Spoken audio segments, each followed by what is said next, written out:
Good afternoon and welcome to this local review body for the 23rd of October 2023. It is, of course, given the unprecedented weather we've had over the last few days, pleasing to see that we've all managed to be here. And I think that's a good thing. There were fears, I'm afraid, for personally, that it might not make it, but we did it. So it would be just an apt time for me to make a personal thanks to all the various parties who have helped people throughout Perth and Kinross over the last few days. That's obviously the police and fire service, of course, various resilience groups who've helped, and obviously Tayside Contracts, who have kept our roads working and finally starting to clear them, the officers of Perth and Kinross Council, and of course SSEN, who maintain the power to most people. I'd also like to think that our thoughts will be with the people of Brecon at the moment, who seem to have suffered the worst of all of us, and our thoughts obviously are with them, and hope that things get back to normal as soon as possible. So good luck and Godspeed to them. Members, we'll start off as we normally do with some introductions. So if I may do this for you. First of all, I'm Councillor Bob Braun. I'm the convener of the local review body. Unusually this time, because of the microphones to my right and my colleagues, that's Councillor David Ingleworth, who's the far right, and Councillor Grant Stewart, who's immediately to my right. To the far end is Mr. Ross Burton. Mr. Burton is an independent planning consultant who has had no contact with these cases until they came forward to the local review body. To my left is Mr. Jeff Fogg, who is our legal advisor for this session, and to his left, Jessica Guild from Committee Services. Members, can I ask, do we have any declarations of interest? Councillor Stewart. None. And Councillor Ingleworth. Minutes of the previous meeting, as I was the only person present, and there's a constant, I'm happy to approve the minutes for the last meeting, so that's fine. So we now move on to the full agenda. We have 5 applications this afternoon to review. So we'll start with the first one, number 4.1, which is the erection of a fence in retrospect at 22 King Street, Stanley, Perth. Mr. Burton, if you could introduce that for us. Thank you, Chair. I'll take you through the photographs that I took of the site first. You'll see the red line just encloses the fence along the front of the site next to the street. Next slide, please.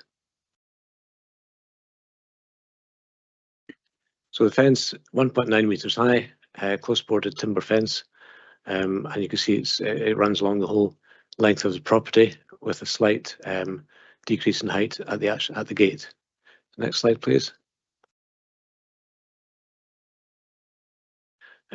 The house you can see, the building you can see on the other side of the fence is the manse where the applicants live. The church is to the left of that. The church is listed category B, and the manse is considered to be listed by association with the church as it's within the curtilage of the church. Next slide, please. Looking along the frontage from just inside the gate, you can see the original, the gates are still in existence as they were. It's the same gate, I think, that was there when it was a post and wire fence. And you can see there's grass and trees behind the fence, and a more cultivated garden area to the left of that, next to the manse. Next slide, please. And looking down the driveway towards the church, and you can see the roof of the former manse on the right-hand side. Next slide, please. And looking at the fence from the inside, you can see about halfway up the fence the post and wire fence that was there before the timber fence was erected. You can see it's about half the height of the timber fence. Next slide, please. And looking along the length of the fence from the side, you can see it runs the full extent of the property. Next slide, please. And a view of the church and of the manse from the other side of the road, showing the fence in situ. Next slide, please. I've included this unusually. I didn't take this one, obviously. This is from Google Street View, and you can see the date of it, July 2022, in the top right. That's to give you an idea of what the outlook was before the fence was erected, when there was a roughly 1 metre high post and wire fence in existence. So, retrospective planning permission is sought for the erection of a fence to the front of a detached house, which was previously the manse for the adjacent B-listed church. A private track from King Street gives access to the applicant's house and the church, which is currently unused. The fence is timber, 1.9 metres high over most of its length. It runs along the heel of the footpath, replacing the post and wire fence that was previously there. The fence reduces in height to 1.25 metres where it borders the access. To summarise the applicant's case, the applicants moved into the former manse in 2022. The church was vacant at the time and has since been the subject of vandalism, including fire raising, which has damaged the fabric of the building. The applicants take the view that the fence complies with policies 7 of NPF 4 and 27A of the Local Development Plan, both of which seek to protect the appearance, character and setting of historical assets. As the fence makes access to the church more difficult, it protects against further attempts at vandalism. It is claimed that incidents of vandalism have been reduced significantly since the fence was erected. The applicants, who were in their 60s and 70s, were fearful for their own safety as a consequence of the access the previous fence afforded to people intent on vandalising the church. The fence protects their own property as well as the church's. On the question of the appearance and height of the fence, the applicants point out that there had once been a stone wall where the fence now stands, as evidenced in Appendix 4 of their submission. The stone wall was a similar height to the fence. The suggestion is made that a temporary consent for a period of 5 years would allow the church's future to be settled and would allow a reassessment of the need for a fence to be made accordingly. To summarise the handling report, the Council's conservation team objects due to an adverse impact of the fence on the Category B listed church's view and setting from the north and the manse, which is listed by curtilage, because of the fence's design, scale and material finish, and the fact it's situated immediately in front of open ground that's clearly associated with the listed buildings and forms part of the church's setting. Transportation Service objects because the fence does not have an appropriate visibility display because of its height. Placemaking supplementary guidance states that the quality and character of boundaries between public and private space play a significant role in the creation of legible and attractive streets and contribute to the sense of local character of an area. As such, they require special attention in design. It's considered that the fence, because of its design, scale, positioning, massing and material, is unsuited to the location, erodes established townscape character and has an adverse impact on visual amenity, on its setting and immediate environment. It's considered that key views to and from the listed church are significantly interrupted when compared to the original and more visually permeable post and wire fence, and the fence now dominates and detracts from the original historical character of the immediate area. The setting of the listed building is sensitive to change and has been detrimentally affected. One letter of objection has been received on the grounds that the fence is detrimental to the village aesthetic and doesn't constitute a deterrent to youths seeking to gain access to the church. It's also alleged that the fence stops sunlight reaching the footpath, making it slippery in cold or wet weather. Material considerations: NPF 4 Policy 7, Historic Assets and Places, and 14, Design, Quality and Place, are relevant. Policies 1A and 1B, Placemaking, 1A and 1B, Placemaking, and 17, Residential Areas, and 27A, Listed Buildings, and 60B, Transport Standards and Accessibility, are relevant, as is the Council's Placemaking Guide. Some observations on the proposal: the fact that a wall was in place historically is not material. The fence which has been erected replaced a lower post and wire fence, and the committee have to determine whether the material difference which this makes to the character and appearance of this part of Stanley and the listed church and adjacent former manse is acceptable.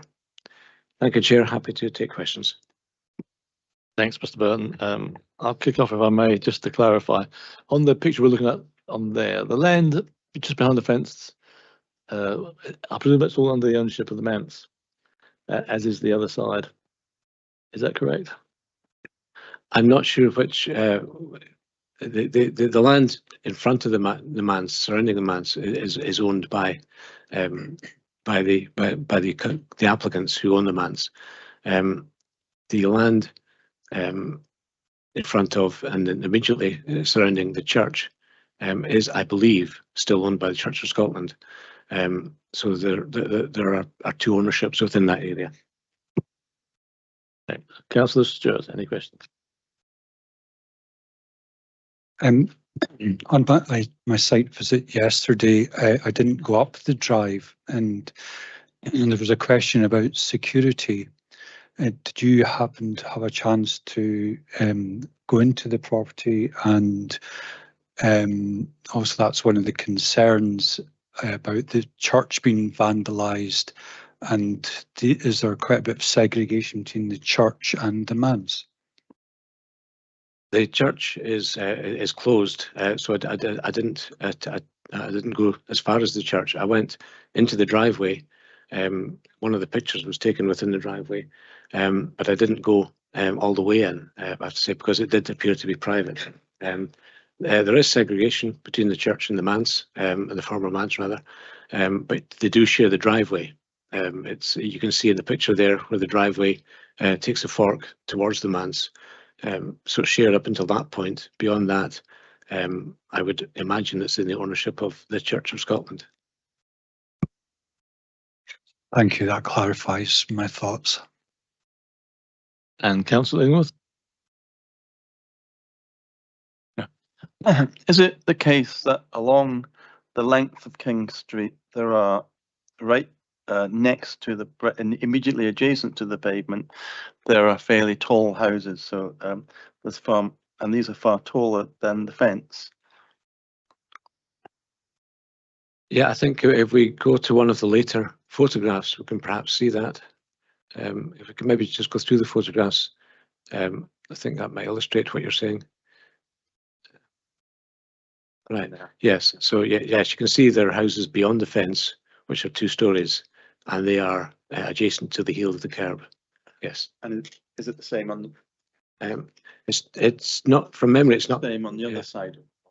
From memory, it's not quite the same. I think one of the other pictures looks the other way. If we could scroll through them. Yeah, I think. Yeah, there's you can see it does abut onto the gable wall of a house. So yes, there are buildings on both sides of the street there that are as close to the footpath as the fence. Yes. Right. Thank you. Just one supplementary, Mr. Burton. The original wall that used to be there, which goes back obviously some years, was that the similar height to this fence or slightly lower? The only clue we have to that, Councillor, is in the appellant's papers, which shows an old photograph. It looks to me to be roughly similar, but we don't know.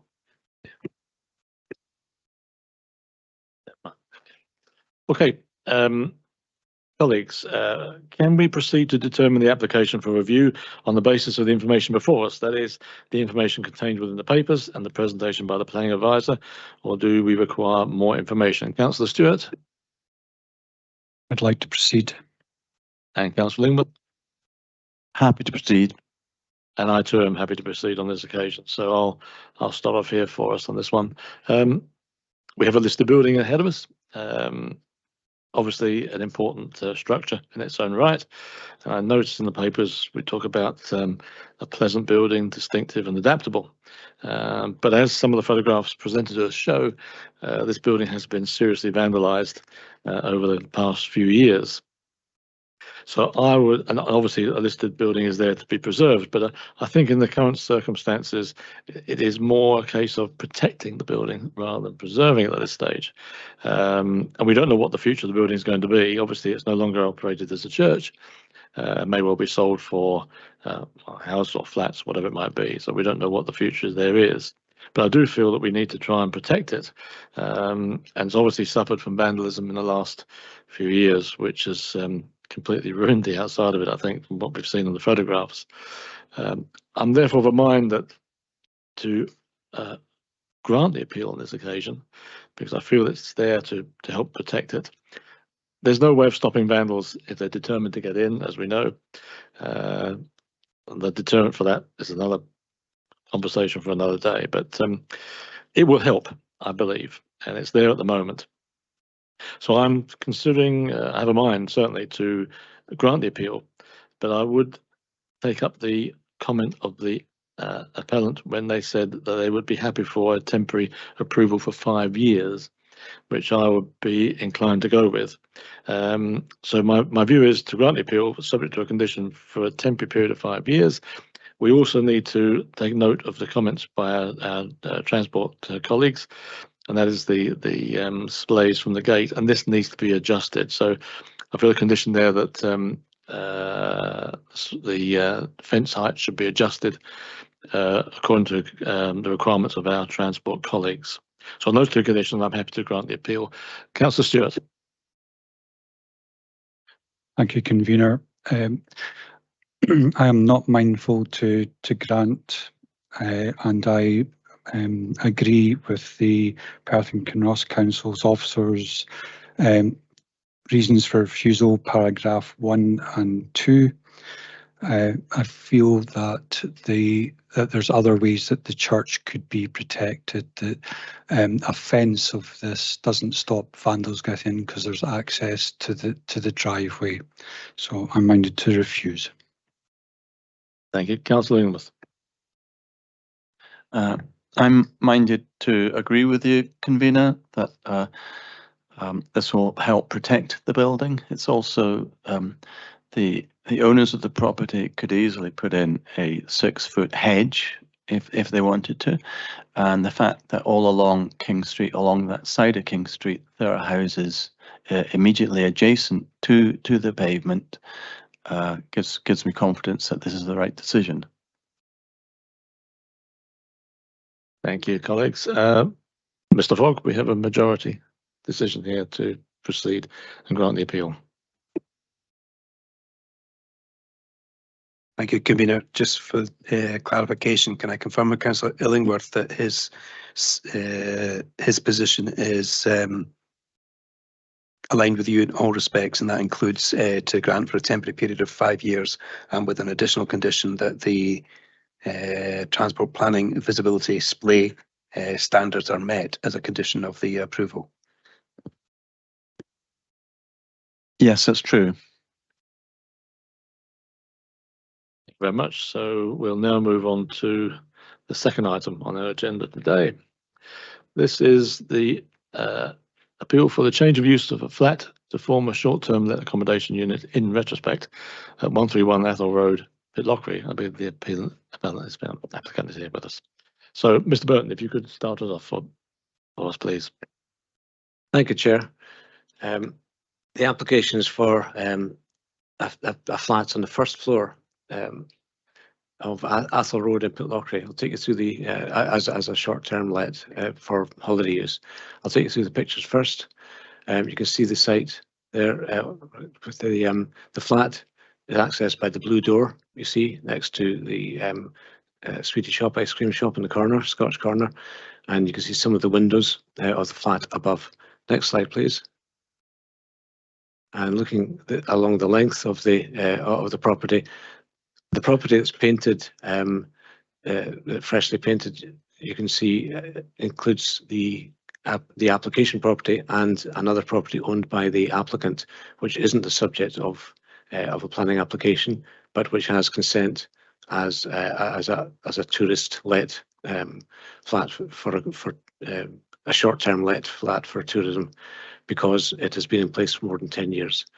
So you can also see in the picture there that there are waiting restrictions on the road leading down from Athol Place. The road's towards a car park. I took these pictures when the town was gearing up for the Enchanted Forest, I think it's called, show, which makes Pitlochry busy at that time of year. And that road leading down past the corner there is a road to a car park for cars and buses. Next slide, please. And looking down, you can see the car park at the end of the small road. Next slide, please.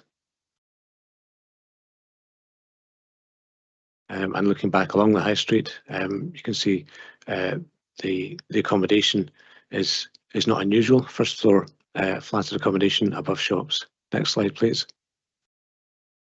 You can see in this one the door of the other flat owned by the applicant to the left of the shop in blue.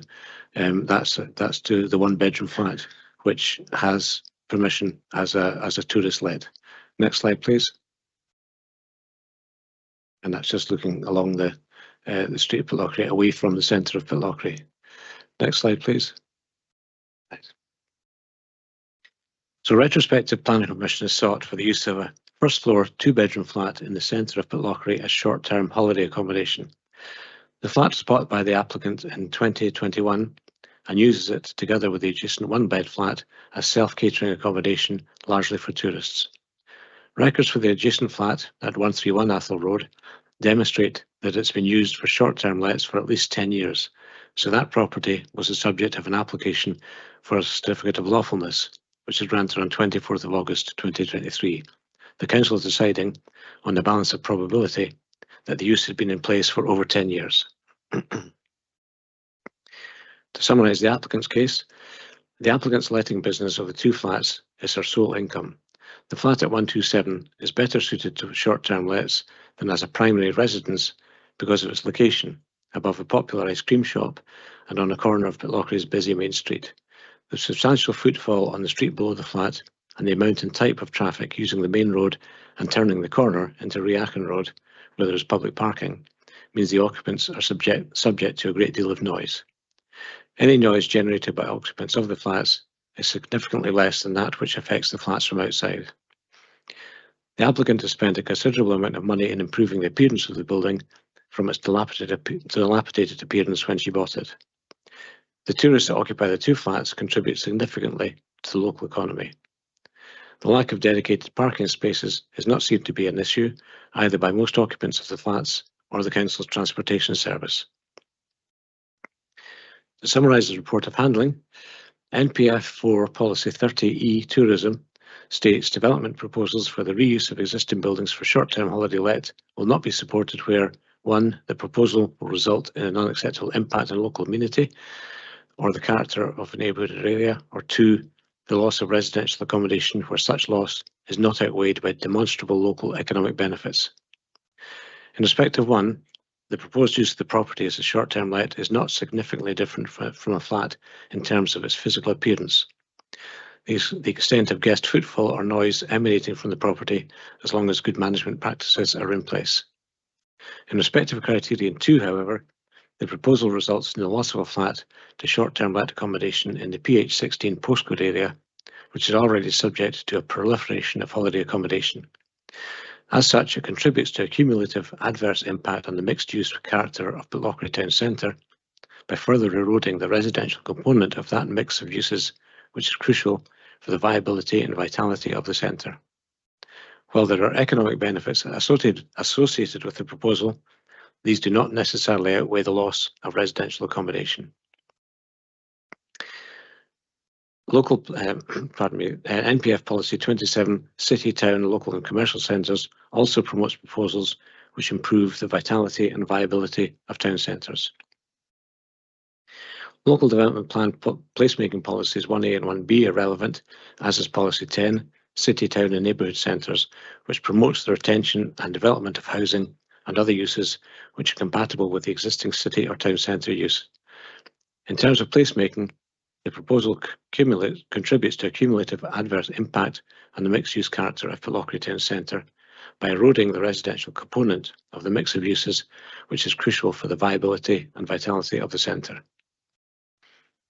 The postcode district level of saturation of potential short-term lets for PH16 is 12%, above the level at which it may be considered appropriate to introduce a control area in order to help manage a high concentration of short-term lets where it affects the availability of residential housing or the character of a neighbourhood.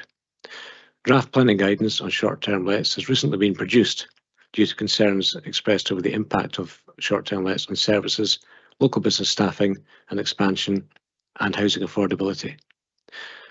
The consultative draft acknowledges that short-term lets can bring economic benefits to the area but attempts to balance this against the impact the loss of that residential property has on the availability of housing for local people. The draft guidance states that planning permission will not be granted unless the following criteria are met.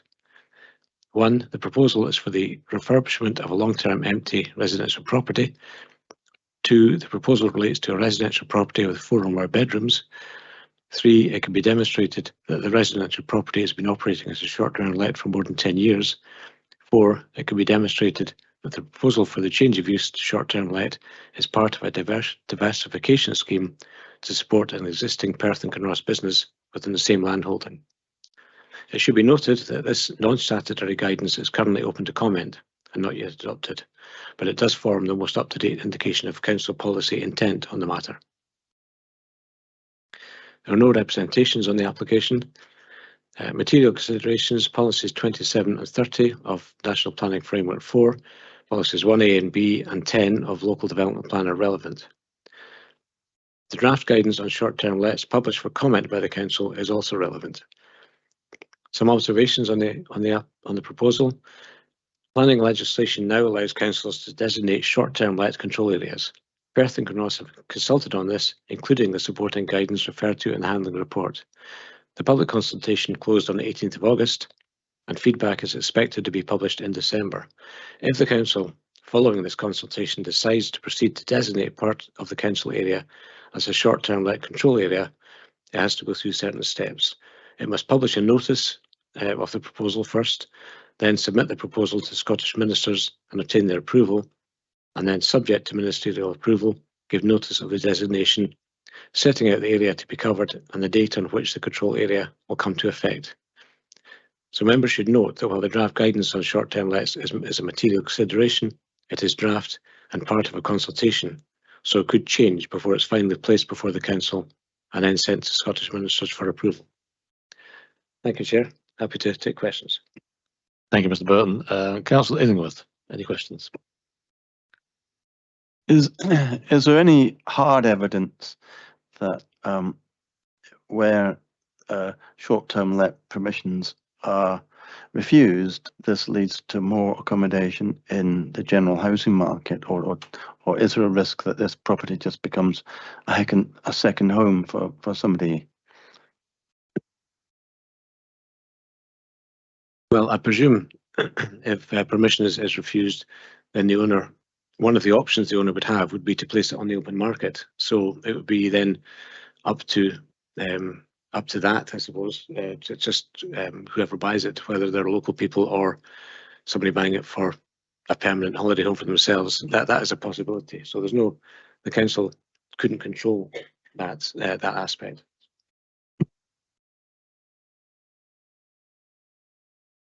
Councillor Stewart.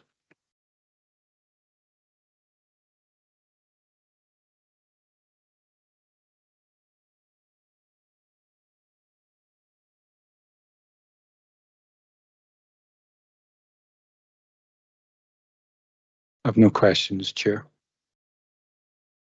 Mr. Burton, I have you've answered some of the questions I was going to ask about the control areas. Obviously, Pitlochry is a touristy area, major tourist spot, and a popular place. It's a difficult question to be pressed to answer, but if this was to go on the open market, a property in this area would be quite highly priced.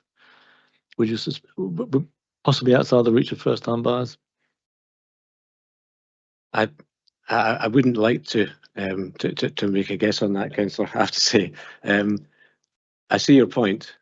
Also, it's a property at first floor level at a fairly busy corner with no dedicated parking, so that would have an impact on its value in the open market, I would imagine. So I would imagine it could form to some extent. It could be attractive to first-time buyers to some extent, possibly because of that. But that is conjecture. Thanks. That was a difficult question to ask. I know an answer. I have no further questions. So, members, can we proceed to determine the application for review on the basis of the information before us? That is, the information contained within the papers and the presentation by the planning advisor, or do we require more information? Councillor Illingworth? Happy to proceed. And Councillor Stewart? I'm clear to proceed. Right, so I'm happy to proceed. So Councillor Illingworth, would you like to start us off? Thank you, convener. Yep, I'm minded to support the appellant in keeping this as a short-term let. It is part of her business. The draft process or procedures are still in draft, so they're not particularly binding at the moment. The other issue to consider is that we just don't know that if this permission was refused, that it would lead to more housing in the very stretched local housing market. Thank you for that. As to myself, I think to some extent I'm going to agree with you, Councillor Illingworth, on this one. This is a major tourist area. The concept of short-term lets and the licensing is controversial at the moment. It's a political debate. We don't want to get involved in that one, but it is controversial. And as you say, much of the information is still in draft form here. So I will be inclined to grant the appeal on this occasion. I do feel perhaps, given that there is so much uncertainty of what these reviews are going to come back with, that I would again think about a condition to offer a temporary approval. The applicant has suggested 5 years, which takes us to 2028, and I think I'd be happy to do that. So, like yourself, I'm happy to grant, but I would suggest a temporary condition for 5 years so that we can actually then review where we stand after that with regards to short-term lets and the control areas and whatever. And we'll have some more information on statistics by that time. Councillor Stewart.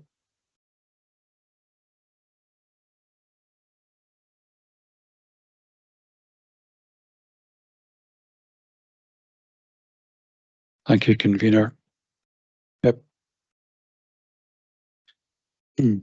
There's compelling arguments for granting and not granting.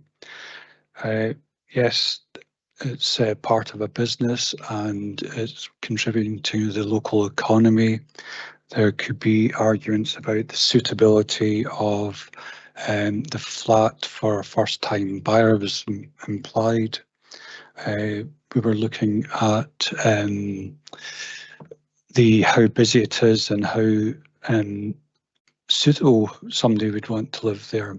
But I'm minded to refuse, as stated in the head of planning development's letter and paragraph 1 and 2, that this was built as a house, and we know that there are shortages of houses in certain areas within Perthshire, and I think this will be taking away stock that people could use when there's sustainable travel, bus routes and train stations close at hand as well. So, Mr. Fogg, we're back again on a majority view this time again. Thank you. Again, convener, could Councillor Illingworth clarify his position? The convener's view was that the grant should be for a temporary period of 5 years only. Are you happy to support that position too?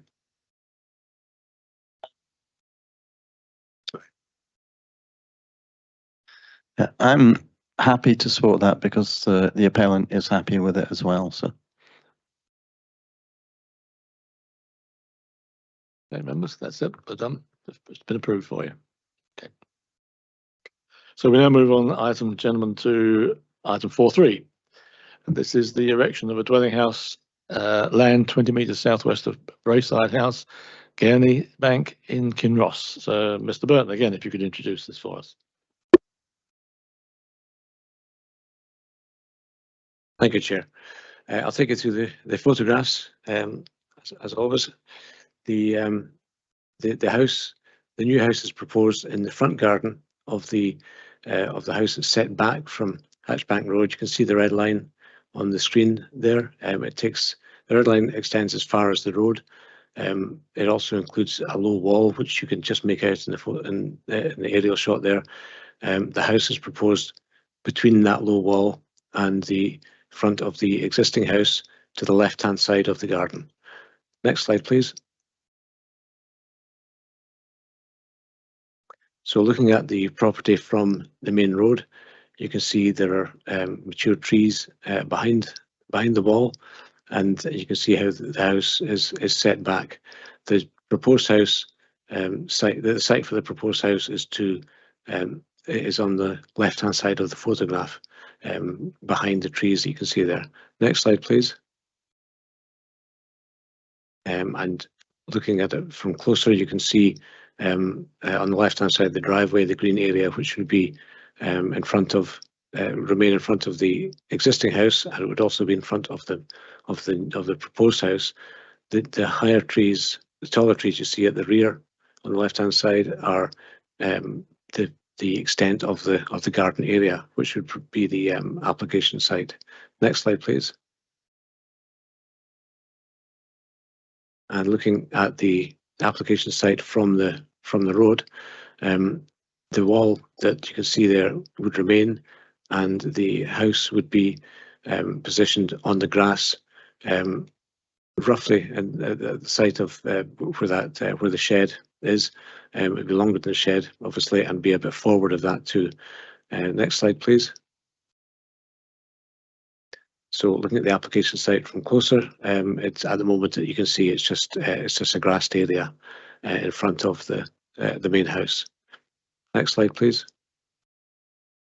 So inside the driveway, the application site is in front of the tall trees you can see to the left of the main house.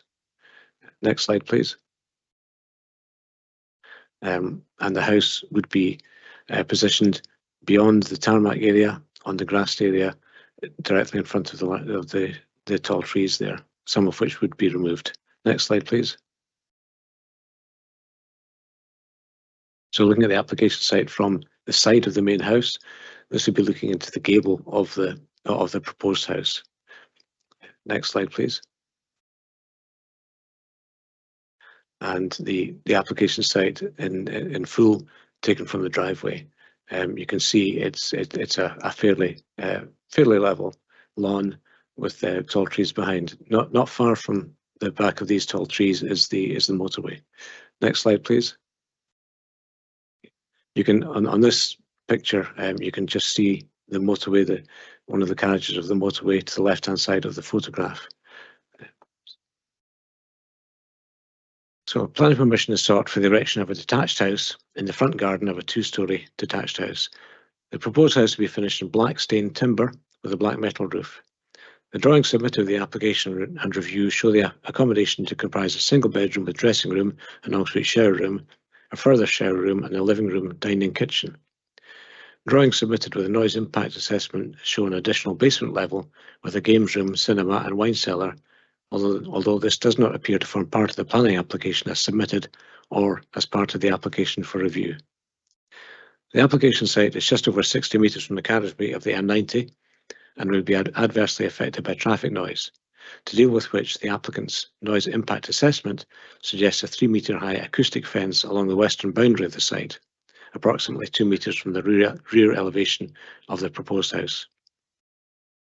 The proposed house would look onto the existing front garden of the main house, which is proposed to be shared between the two properties, and would have a private side garden immediately to the north, adjacent to the main house. To summarise the applicant's case, the proposed dwelling looks to replicate the existing cottages to the east in storey height, footprint, scale and form.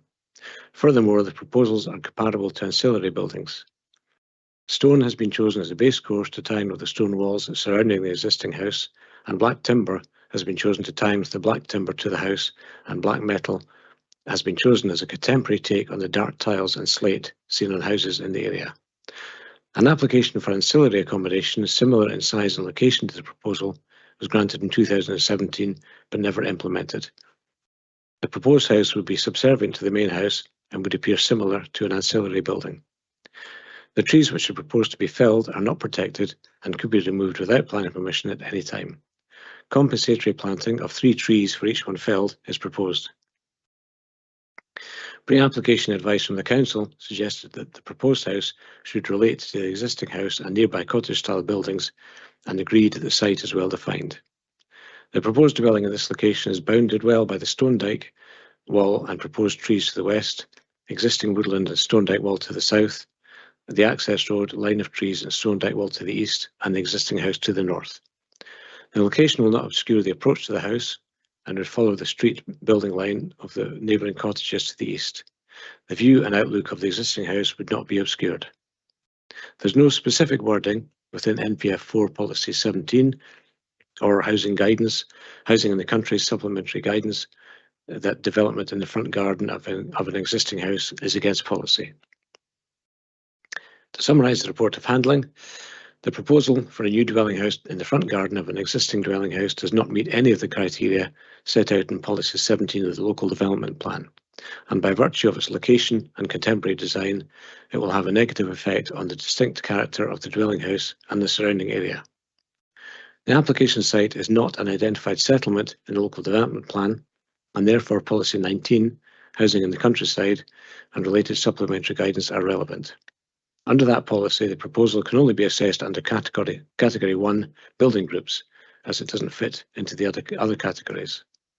The supplementary guidance that supports Policy 19 states that permission can be granted for housing within building groups, provided it could be demonstrated that new housing will respect the character, scale and form of the existing group, and will be integrated into the existing layout and building pattern.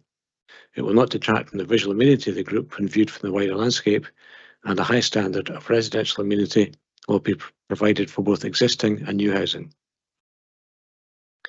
The design fails to respect the local character, finishing materials are not appropriate in the context of the surrounding area, and the proposal will not complement or enhance the surrounding area as required. In respect of residential amenity, the existing dwelling house is a large two-storey property with windows on both levels and door openings fronting the garden area. The proposed single-storey dwelling house would be located less than 9 metres from the existing two-storey house. As a result, residential amenity and the use of private garden areas would be negatively impacted. The proposed site plan shows an area of rear garden ground for the existing dwelling house and an irregular shaped area of private ground measuring 100 square metres for the new dwelling house.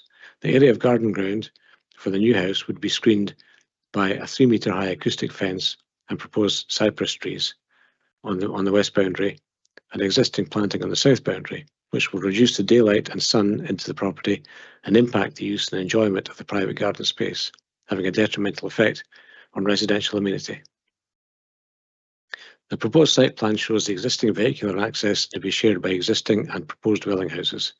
An area of parking for the new dwelling house would be located immediately in front of the existing house, which would have a detrimental effect on existing residential amenity. The proposed house will be located less than 9 metres from the existing two-storey house and will be significantly overlooked. The proposal will not provide a high standard of residential amenity for either the existing or new dwelling, so it doesn't satisfy the requirements of either National Planning Framework 4 Policy 14, Design Quality in Place, or Local Development Policy 1, Local Development Plan, Policy 1, Placemaking, and associated placemaking supplementary guidance. There are no representations. Material considerations are National Planning Framework 4 Policy 14, Local Development Plan Policies 1A and B, Placemaking, and Policy 19, Housing in the Countryside. Some observations on the proposal. The ancillary building approved in 2017 was smaller than the house proposed under this application and had a flat roof. Crucially, as it was proposed as an ancillary building, the garden areas, parking and access areas would have been shared between both properties. Thank you, Chair. Happy to take questions. Thank you, Mr. Burton. Councillor Stewart, any questions?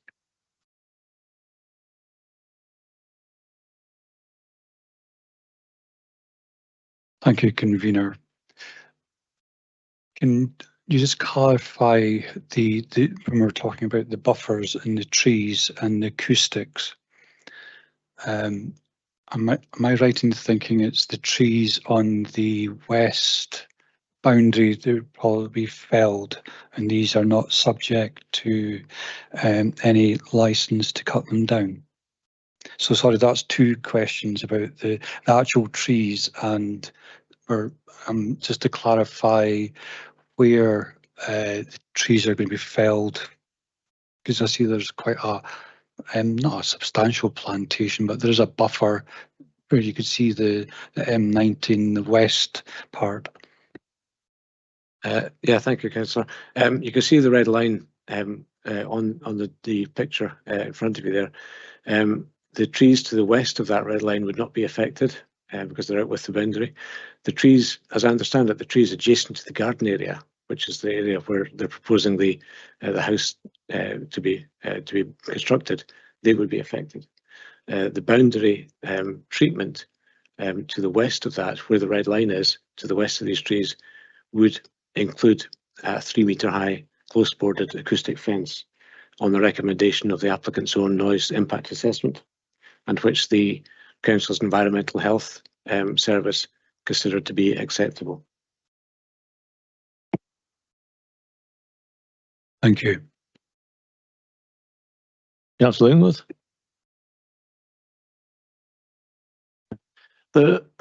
There's a shed currently on the site there. Will that shed be removed as part of the application? It would, Councillor. Councillor Stewart, you'd have another question, you said? Yep. When you were describing the proposed house, what impact will the apex of the roof have on the views of the existing house? Would that be in your knowledge? Because the location of the proposed house to the west of on the west side of the garden would mean that direct views from the existing house wouldn't be affected. It would be a side view that would be affected. So I don't think the height of the roof would have a great impact on views from the existing house. Thank you. Thank you. A couple of questions, Mr. Burton. Just to clarify something at the beginning, you said and one of the comments was that the new property would be subservient to the main house. We said at the very beginning, but my understanding was that this would be titled off as a separate title. That seems a bit vague there on that point. It would be a separate dwelling, a separate building sold separately and owned separately, presumably. I think the subservient reference is a reference to the fact that it's a single-storey building, albeit with a pitched roof, rather than a 2-storey building. So in terms of appearance, it would be smaller than and appear subservient to visually, subservient to the existing house. And the other point was going back into the history in 2017, there was approval for the erection of ancillary accommodation. Now, ancillary accommodation, my understanding would be there will be less restrictions on that, if that's the right word to use. That's correct, Councillor. Ancillary accommodation would normally be for a family member. And there would be restrictions on letting or selling the house separately to that. That being the case, there's less reason for, or there's, in this case, there would be no reason for having separate private garden ground for the ancillary dwelling, or a separate parking and access arrangement, or bin storage, etc. And they would just be part of the planning unit as such, which would then be the main house and the ancillary dwelling as well. Okay, thank you very much. And I don't think there's any other questions. So, sorry, Councillor Ingworth. Would the new property be suitable for somebody that's disabled? It's single-storey, Councillor. So yes, in that respect, it would be. And I don't think there was a barrier. I don't think there are steps up to the door. So I think that's part of the reason for the applicants proposing this. As I understand from their papers, they intend to move into the new house and then either dispose of or let out or something the main house. Okay, so members, can we proceed to determine the application for review on the basis of the information before us? That is, the information contained within the papers and the presentation by the planning advisor, or do we require more information? Councillor Stewart. And Councillor Ingworth. Happy to proceed. I too am happy to proceed. So Councillor Stewart, if you could start for us on this occasion.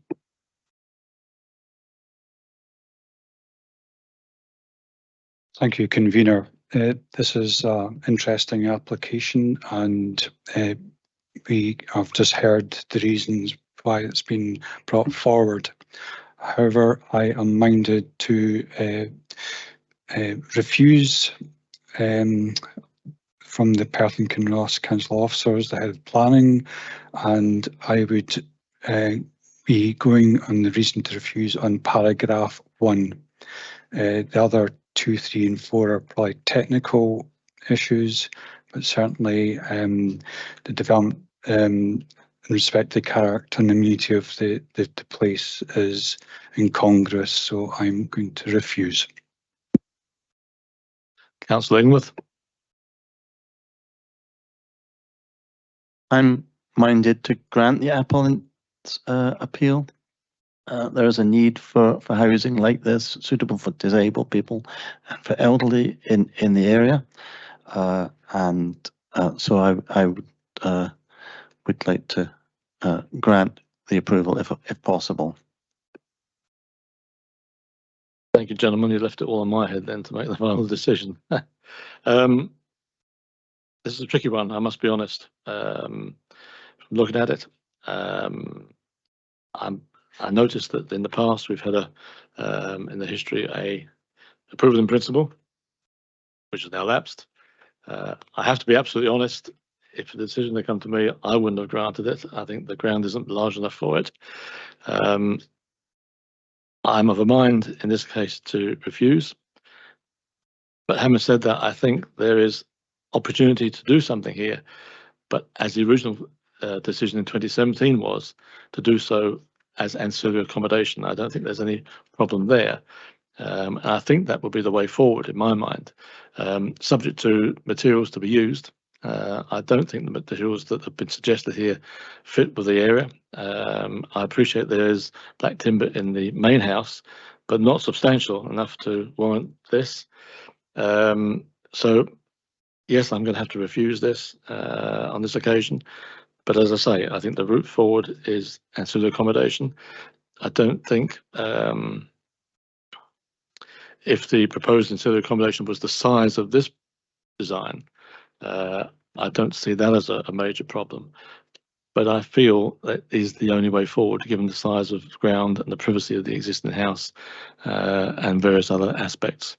And that is, in my mind, the way forward. So I'm going to have to refuse this on the actual conditions of refusal. Again, like my colleague, I think items 2, 3 and 4 are very technical.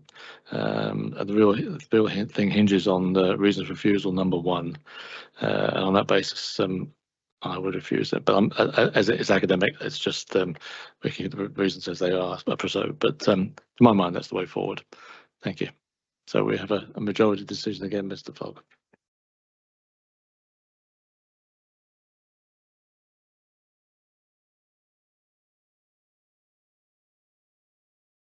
I'm sorry on this occasion we refused that, but that's the way we've suggested going forward. Now takes us to item 4.4, which is the erection of a dwelling house 35 metres east of Gateside Cottage for Teviot. Mr. Burton, if you could introduce that for us. Thank you, Chair. I'll take you through the pictures first. See the site outlined in red on the screen in front of you. It's a fairly substantial site with the cottage to the immediate southwest. What that picture doesn't show is a detached house in the elliptical shaped area just to the southwest of that cottage. Next slide, please. So just looking at the main road past the application site, you can see it's very much a rural area. Next slide, please. And looking the other direction, you can see the roof of the adjacent larger house. That car is parked in front of the hedge adjacent to in front of the adjacent cottage. Next slide, please. And you can see the adjacent cottage there with the gate to its left, the gate is the access to the application site. And you can see just behind the cottage, there's a pitched roof, which is the house I referred to, which was relatively recently built in the field beyond the cottage. Next slide, please. So looking into the site, you can see a couple of sheds on it, and the site is level and grassed. Next slide, please. So the driveway into the new site, into the proposed site rather, is as you see it through the two metal gates, and you can see, as we noted previously, 2 timber sheds, and the site stretches beyond that. Next slide, please. So looking back to the road, from inside the site, you can see it's bordered on the road by a fairly substantial hedge, and you can see a post and wire fence just within that. Next slide, please. And that's looking back to the adjacent cottage and the driveway to the cottage. Next slide, please. Now, looking across the site, you see that the boundary to the site is there's a smaller, less well developed hedge than there is to the front, and the post and wire fence defining the site. Next slide, please. And looking down the length of the site, you can see it's quite extensive. The application site is roughly half of that of the field that you see there, which is bounded by a fence with a tree. You can see in the distance that's just beyond the shed. Next slide, please. And looking back in the site, the rough area that you can see at the front of the photograph there is the edge of the application site, and you're looking back here towards the main road. Next slide, please. And that's looking the other direction. The applicant's proposed use of this, which is also within his ownership, would be to use that as a paddock. Next slide, please. And that's looking back once again at them from inside what would be the paddock towards the application site, which, as I say, would be bounded by that area of rougher ground. Next slide, please.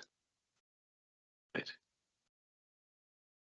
So planning permission is sought for the erection of a detached house on an open field previously used as a small holding. The house would be 2 stories and would have 4 bedrooms on the upper floor and a kitchen, family room, dining room, lounge and bedroom study on the ground floor. It's proposed to be finished in stone and wet dash render with a slate roof. The design, orientation and finishing materials resemble a recently completed house to the southwest, which was granted by the local review body in 2020. The proposed house would occupy roughly half of the ground owned by the applicant. The remainder is proposed to be used as a paddock. To summarise the applicant's case, the proposals are in line with design proportions and the site layout of at least one existing neighbouring approved property. It will meet the policy requirements regarding building groups. The land has been used without commercial gain for a number of years, and as a result is not considered to constitute agricultural land. The existing agricultural shed is of domestic size and has been used for domestic scale items such as grass mowing equipment. The ground's most recent use has been for domestic purposes rather than commercial agricultural enterprise. The existing boundaries are mature substantial hedging, so the site is not fully exposed and will be screened. To summarise the handling report, Policy 9B of National Planning Framework 4 states that proposals on greenfield sites will not be supported unless the site has been allocated for development or the proposal is explicitly supported by policies in the local development plan. Policy 17 of National Planning Framework 4 promotes the development of rural homes subject to 8 criteria. First of all, that the site is allocated for housing, or that it is brownfield land, or reuses a redundant building, or that it secures a historic asset, or is necessary to support the sustainable management of a viable rural business, or is for the retirement succession of a viable farm holding, or is subdivision of an existing residential dwelling, or reinstates a former dwelling house, as a one-to-one replacement of an existing permanent house. The proposal does not meet any of the above criteria. Local Development Plan Policy 19, Housing in the Countryside, applies. This supports proposals for the erection of houses in the countryside as long as they fall into at least one of the following categories: building groups, infill sites, new houses in the open countryside on defined categories as set out in the supplementary guidance, renovation or replacement of houses, conversion or replacement of redundant non-domestic buildings, or development on rural brownfield land. The policy is supplemented by the Housing in the Countryside Guide, November 2020.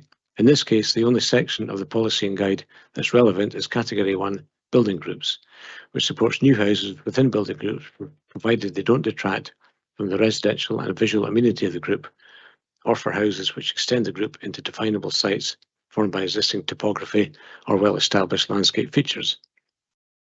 A building group is defined as 3 or more buildings of a size at least equivalent to a traditional cottage. In this case, there's a collection of buildings to the north of the public road and two buildings, gate-side buildings, and a new house to the south of the road. The proposed site does not meet the criteria of the policy for an extension of the building group. It doesn't respect the scale and form of the existing group and would not be well integrated into existing layout and building pattern. The new house would detract from the visual amenity of the group when viewed from the wider landscape, and the site doesn't benefit from well-established landscape features which would provide a suitable setting. While there's a hedge along the northeastern boundary, this does not give a sufficient landscape framework for the development. There's also no established boundary to the southeast of the site. The principle of development is therefore contrary to development to National Planning Framework 4, Policy 17, and Policy 19 of the Local Development Plan, Housing in the Countryside. It's also considered that the proposal is contrary to placemaking policies that seek to ensure that development makes a positive contribution to the built and natural environment, and contrary to policies to protect prime agricultural land and to policies that seek to protect landscape character. One letter of objection has been received on grounds that the similarity of design and orientation between the proposed house and the recently built house nearby would give the appearance of the houses being part of a commercial development, rather than the individually designed bespoke house that has been built. Material considerations are National Planning Framework 4, Policy 14, the Design Quality in Place, Local Development Plan Policies 1A and 1B, Placemaking, and 19, Housing in the Countryside. Some observations on the proposal. The application site was formerly part of an agricultural smallholding. Before that, it was part of the larger field to the east. Google Street View shows it to have been part of the larger field in 2009 and to have been used as a paddock by 2015, with the addition of a post and wire fence to separate it from the adjacent field. Thank you, Chair. I'm happy to take questions. Thank you, Mr. Burton. Councillor Stewart, any question? Thank you, Convener. On the site visit, thank you for the update, and that helps clarify some of my thoughts from my site visit, because it gave an appearance that there was like buildings there before, but I presume that they're just temporary sheds that are on site just now. When I was there, the only structure I could see on site were the 2 sheds, and I couldn't make out any foundations of any other previous buildings there. I have to say, I don't think there's no record of any permanent buildings there before, and certainly looking back at street view of the site, views of the site on Google, there wasn't anything there in 2009 when it was part of the fields that you can see immediately to the north. Thank you. Councillor Ingworth? Would the use of half of the site as a paddock, would that count as agricultural use?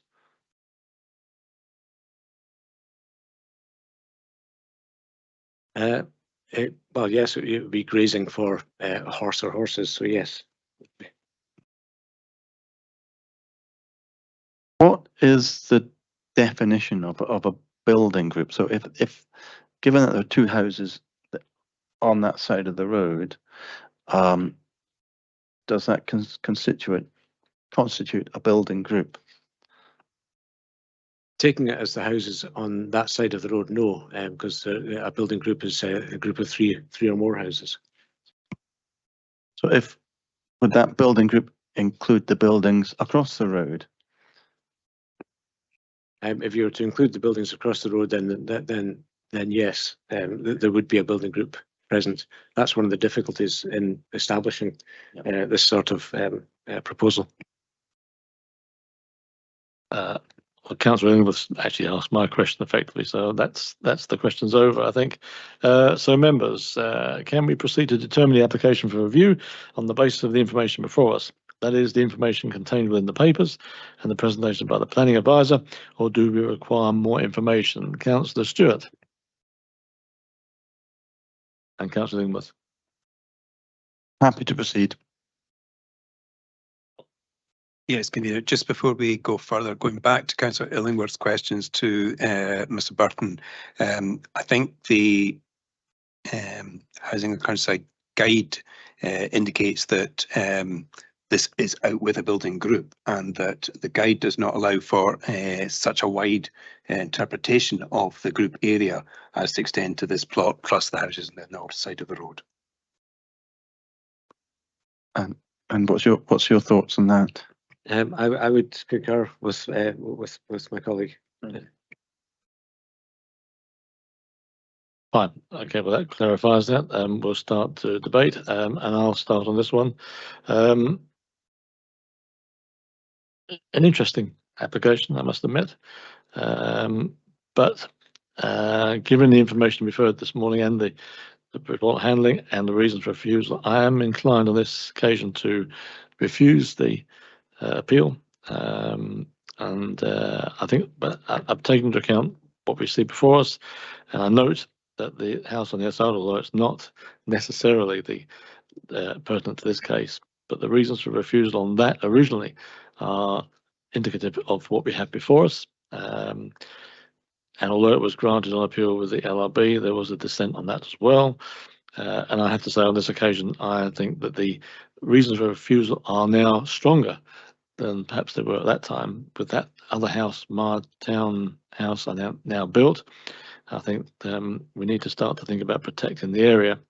So I'm inclined to follow the reasons for refusal given by the officer, particularly as this still is prime agricultural land, and although it hasn't been used as such for some years, it doesn't change the fact that it's what it is. I think such a large property in the area on the other side of a small cottage would, I think, overwhelm that cottage. And as we've heard, there's no way this fits within policy 19, housing the countryside. And given that and all the other comments, I am inclined to refuse the appeal and follow the decision by the officer. Councillor Stewart.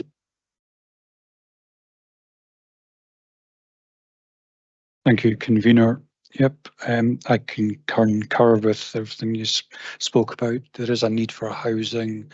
It is a special area and it's near major road networks. However, I am minded, like yourself, to refuse, and I agree with the officers on all 5 paragraphs. And Councillor Illingworth. I'm outvoted, but yeah, I would grant the appeal but I'm obviously outvoted. But thank you. It's going to be a day for majority decisions, I think, Mr. Foggs, but it's a majority on this one. Any queries on that at all? No, fine. Okay, so it's a majority decision to refuse the appeal. So that takes us on to our final paper this morning, and this is item 4.5, and this is the extension to a dwelling house at 17 Tullybelton Road in Bankford. And again, Mr. Burton, if you could introduce that for us. Thank you, Chair. I'll take you through the pictures. The application property, you can see to the on the left-hand side of Tullybelton Road is a single-storey semi-detached bungalow, and you can see it has a house immediately to the north, which mirrors it. Indeed, the area surrounding it is characterised by very similar properties. Next slide, please. So looking at the site, or looking down the road from the site entrance, you can see that Tillybelton Road is largely, it's totally, in fact, comprised in this area, comprised of cottages, bungalows of a similar type and size to the application property. Next slide, please. So this is the application property. The extension would project from the side of the property. There would be a very slight setback from the front. There would be a window to the front, and the extension would extend down the side of the property and would encompass the area which is now occupied by the garage that you can see at the rear, which would mean it would extend all the way to the rear boundary of the property. Next slide, please. So looking at the application property and the adjacent property straight on, you can see the neighbouring property has a smaller detached garage, roughly the same distance back as the applicant's garage. Next slide, please. So the effect of the application would be to fill in the driveway from the front of the house on the left-hand side. So the gap between the two houses would be halved. The wall that you see is the low wall between the two properties is the boundary, and the application, the proposed extension would extend as far as that boundary. Next slide, please. Okay, planning permission is sought for an extension to a semi-detached bungalow on Tillybelton Road in Bankfoot. The extension would attach to the north side of the bungalow and would extend the width of the driveway, extend for the width of the driveway and for the length of the garden, replacing a detached garage that stands at the end of the driveway to the rear of the house. The extension would contain a kitchen, dining, family room, a bedroom and a study bedroom. The existing house currently has a kitchen, lounge and 2 bedrooms. It is proposed to form a new master bedroom which will include a dressing room and ensuite bathroom from the existing lounge and kitchen, and to form a new bathroom from one of the existing bedrooms. The extension will be finished and rendered to match the existing house with a pitched roof, tiled to match the existing roof. The external wall of the extension would extend to 18.6 metres and would form the boundary with the neighbouring property. To summarise the applicant's case, when the existing garage is taken into account, the proposed extension would add 27 square metres to the 100 square metres of developed ground. The addition of the extension would mean that 40% of the plot is developed. The lack of any objections, particularly from the neighbour at number 19, who has intimated support for the proposal, shows that there will be no loss of amenity for any neighbours. The projection of the extension to the rear simply replaces the existing garage, which is itself screened by the neighbour's garage and an oil storage tank. To summarise the handling report, the proposed extension would project 18.65 metres back all the way to the rear boundary. As the bungalow is 7.7 metres in depth, the 18.65 metre extension is excessive, imposing and disproportionate. The existing bungalow has a footprint of 73.7 square metres, whereas the proposed extended structure measures 172.25 square metres. The proposed footprint increase is therefore also excessive and disproportionate. The Placemaking Guide 2020 states that development proposals should be subordinate to the host building in all respects. The rear garden is separated from the garden of the adjoining semi-detached house by a wall, which has an undulating panelled fence and trellis on top. However, the windows in the west elevation of the proposed extension would serve primary living spaces, and they would be within 8.4 metres of the boundary. Given the excessive proportions noted above, the use of the rooms and their proximity towards and orientation towards the rear garden of the adjoining semi-detached property would have an imposing impact on surrounding residential amenity. The proposals, by a combination of their excessive projection, footprint increase and relationship with the adjacent property, would overdevelop the existing bungalow and result in an overwhelming and imposing appearance and have an adverse impact on surrounding residential amenity. There were no representations to the proposal. Material considerations are National Planning Framework 4, Policy 14, Design Quality in Place, and Policy 16G, Householder Developments. Local Development Plan Policies 1A and 1B, Placemaking, and 17, Residential Areas, and the Supplementary Guidance, Placemaking, are all relevant. Some observations. The existing garage extends to the rear boundary and occupies much of the area that the proposed extension will occupy. It is, however, flat-roofed and has a lower eaves level, as can be seen on page 5 of the appeal submission. Thank you, Chair. Happy to take questions. Thanks, Mr. Burton. Councillor Illingworth? I've got no questions, thank you. And Councillor Stewart? Thank you, convener. Doing a site visit, just in case I missed, when I went round the area, I wasn't aware of any other properties in the vicinity that have got a sort of would I say, a sideways extension, filling in the gap between the two properties. When I was out on site, Councillor, I looked for the same thing, and I couldn't see any. Thank you.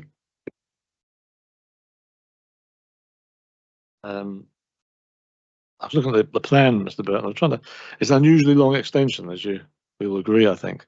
I'm just trying to think that could you see any other way of doing it? I mean, you said it's a small garden, I think.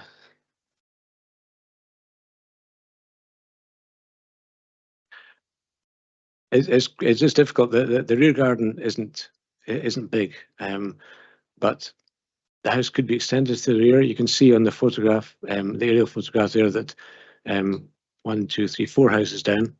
There's a similar. There is a rear extension to a house there, so there's a possibility of that. Whether it would obtain quite the amount of floor space that this proposal would obtain, I don't think it would. The other option, of course, would be to go into the roof and have dormers. I don't see any other dormers in the area. I didn't notice any on my site visits either. So while that is a possibility, it might not be any more successful in terms of visual amenity. And the other question, would you have any idea how old the bungalow is? Was it the 1950s or before that?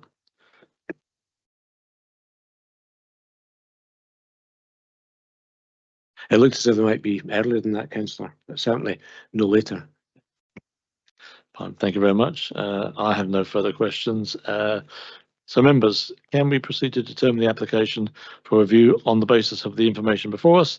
That is the information contained within the papers and the presentation by the planning advisor, or do we require more information? Councillor Illingworth? Happy to proceed. And Councillor Stewart? I'm clear to proceed. And I too am happy to proceed. So Councillor Illingworth, could you start us off on this one? Yeah, very, very reluctantly, I would move that we refuse the appeal. I think it's just too big an overdevelopment of the property, and I think it would detract from the amenity of the area. Thank you, Councillor. It is a large extension, extending a long way back. I've seen one like that for a long time. But bungalows of this age tend to be quite small, built for a different time, of course, and not perhaps suitable for modern living. On balance, on this occasion, I think I will be inclined to allow the appeal. I think it is an unusual style. It won't be that well seen from the road. You'll see the extension on the side of the property, obviously, but won't see the length back. There's been no objections from the neighbouring property, which I think is number 15 on this plan, and certainly none from number 19 either. There's a mention, of course, of the loss of privacy, perhaps, of number 19. And I think perhaps a condition of some form of boundary fence putting in there would help if that can be done. I'll have to clarify that with Mr. Burton, Mr. Fogg.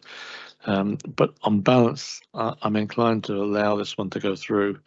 There are other ways perhaps of doing it, but it would take up some of the garden space at the back.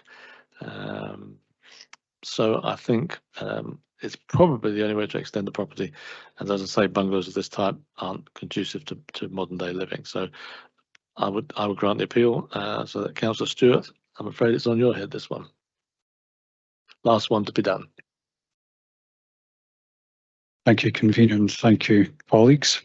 Yep, I can understand the reason, as you outlined yourself, convener, about the area, nice place to live, and extending into sort of modern way of living.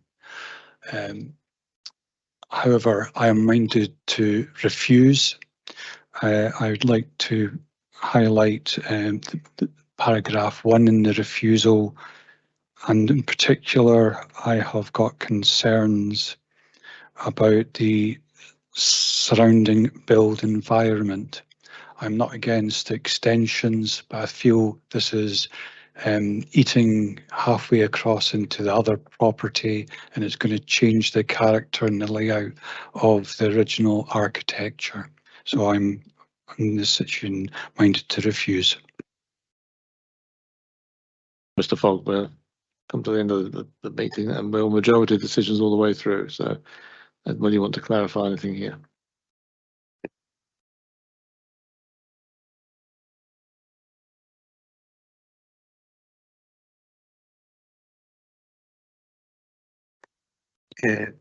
Councillor Stewart, I heard you say specifically that you were in support of the planning officer's first reason for refusal, which refers to the excessive footprint, disproportionate projection, excessively long blank north elevation, overdeveloping the existing bungalow, contrary to MPF 4.